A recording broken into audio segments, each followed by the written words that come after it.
Nuevos testimonios judiciales ampliaron la polémica por las llamadas cuotas parlamentarias, mecanismo que habría permitido a legisladores apropiarse de parte de los sueldos de asesores pagados con recursos del Congreso. Tras la denominada cuota Flores, ahora surgieron antecedentes contra el exdiputado UDI Juan Manuel Fuenzalida y el senador independiente Miguel Ángel Calisto.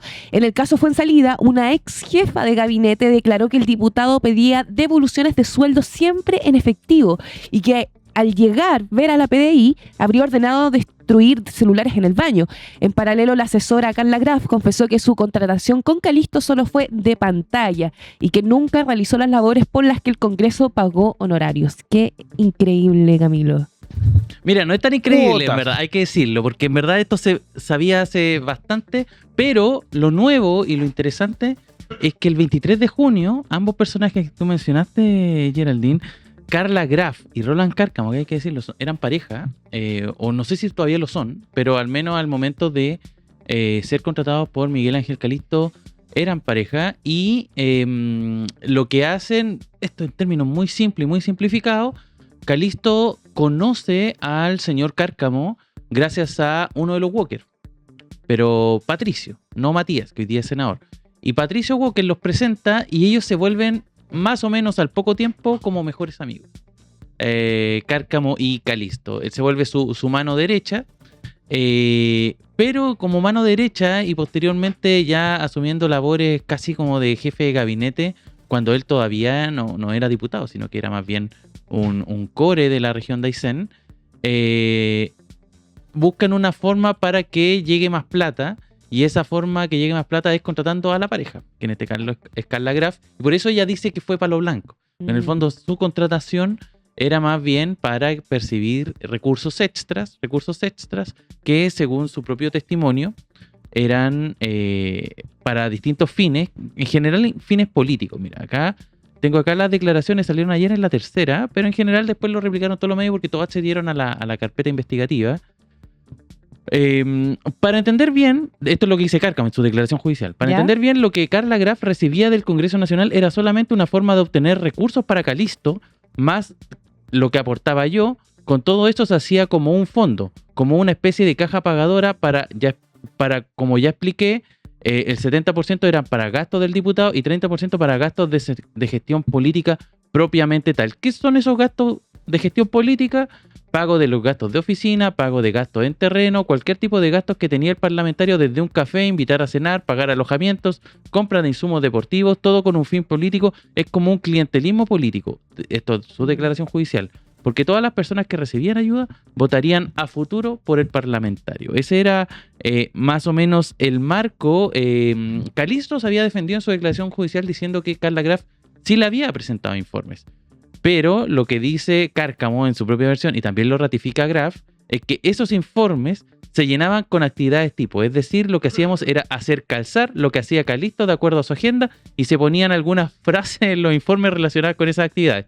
Todo eso es fake, declaración judicial de Cárcamo. Es decir, todo era falso. Esas asesorías descritas en las obligaciones contractuales no las cumplió Carla Graf, ni yo, ni tampoco alguna otra persona. Básicamente se agarraban las mismas actividades que hacía Calisto y se ponían como si fuesen un informe preliminar que después se presentaba como prueba o como evidencia de que en el fondo se había realizado informes de esas características. Así que lo tiene muy complejo. Estas declaraciones fueron el 23 de junio, estamos hablando de aproximadamente 2 semanas atrás.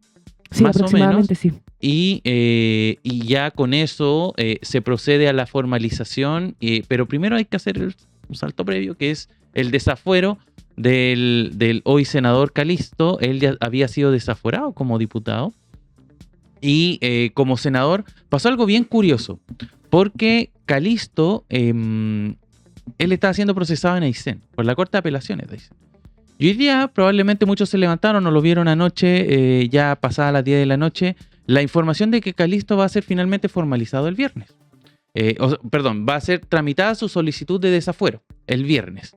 Pero no va a ser en Aysén, va a ser en Puerto Montt. Entonces decía, ¿por qué Puerto Montt? ¿Qué tiene que ver Puerto Montt acá? Puerto Montt? Y el tema es que en general los ministros que están en la Corte de Aysén dijeron, bueno, nosotros ya desaforamos a este caballero cuando era diputado, y ahora que es senador nos declaramos, ¿cómo se llama cuando incompatibles es concepto. ¿Incompetentes? Se inhabilitan, eso es. Se inhabilitan para tomar la decisión de fallar en esto. Entonces, por eso demoró tanto. Por eso no fue tan inmediato que, bueno, fue desaforado como diputado, más o menos rápido, debía ser desaforado, casi por la misma razón. Y sin estas declaraciones que tuvimos hace 2 semanas, ya había sido desaforado como diputado. Pero todo esto se empezó a ralentizar justamente porque los ministros se estaban inhabilitando para tomar una decisión de estas características, y por eso se traslada todo esto a Puerto Montt, y en todo ese traslado toma tiempo que ya se empieza a agotar, y el viernes podría ser desaforado de sus funciones. Eso es lo que está pasando ahora. Hay muchas versiones dando vueltas. En la mañana escuchaba en radio que incluso podría alargarse, extenderse hasta la Corte Suprema. La defensa está enarbolando una estrategia para no sacar a Calisto del Senado. ¿Y por qué es tan importante mantener a Calisto en el Senado? Bueno, para el oficialismo es muy importante porque justamente existe y existió en la última votación de la mega reforma un triunfo del oficialismo de 26 votos. Ellos tuvieron 26 votos. Ese voto 26 fue Calisto. Con el 25 de vuelta, vuelve el empate en el Senado, en la Cámara Alta. Y esto trae una bola de nieve porque ahora se empieza a debatir la mega reforma en particular. Y en particular, que es algo que vamos a tocar en el 1 del ranking, pero en términos muy simples, hay varios puntos que están ahí en conversación, en tabla, que son polémicos y que la oposición con una pequeña maniobra podría empujarlo a que finalmente sean rechazados y Quirós se quede con las manos vacías. Justamente en base a su estrategia parlamentaria que tuvo Jorge Quirós de tratar de aprobar esta mega reforma con lo mínimo, con lo justo. Y con lo justo, cuando tiene un senador desaforado, es mucho más complicado. Así que se viene justamente un problemas políticos. Se dice que la otra senadora que está en problema, que es Camila Flores, se habla más bien ya que su caso podría, esto obviamente es la especulación, de repente puede surgir una prueba y esto se empieza a acelerar. Justamente te quería preguntar sobre eso para salir de dudas, porque claro, estamos viendo esta investigación que se podría transformar en uno de los mayores escándalos de los usos de recursos públicos en el Congreso. Y acá, claro, ya conocemos la cuota Flores de Camila Flores, la senadora, y yo me pregunto qué falta para que la desafueren o para que la inhabiliten de sus funciones. No, lo que pasa es que lo de Camila Flores está mucho más atrás en el proceso investigativo. Recuerda que lo que se sabe hasta ahora es que se presentó una denuncia, estamos hablando del caso Cuota Flores, no de porque hay otra demanda por divorcio culposo.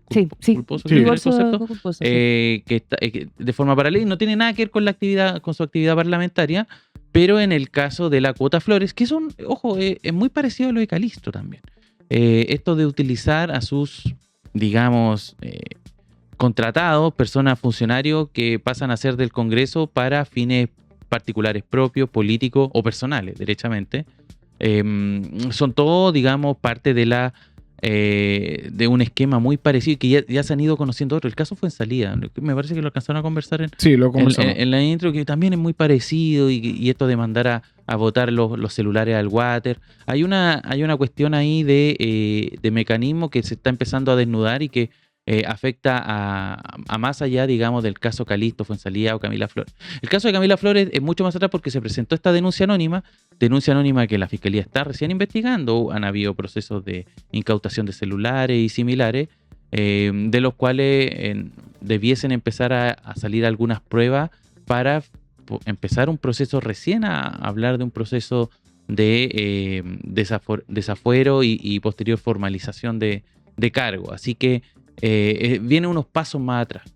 Y muchos dicen que, bueno, en general toma unos meses. Por ejemplo, el caso Calisto, los primeros antecedentes se sabían, si no me equivoco, del año 2024. O sea, ya han pasado por lo menos más de un año, de hecho, de investigación. Yo te diría casi 1 año y medio, 2 años de investigación, de recabación de pruebas.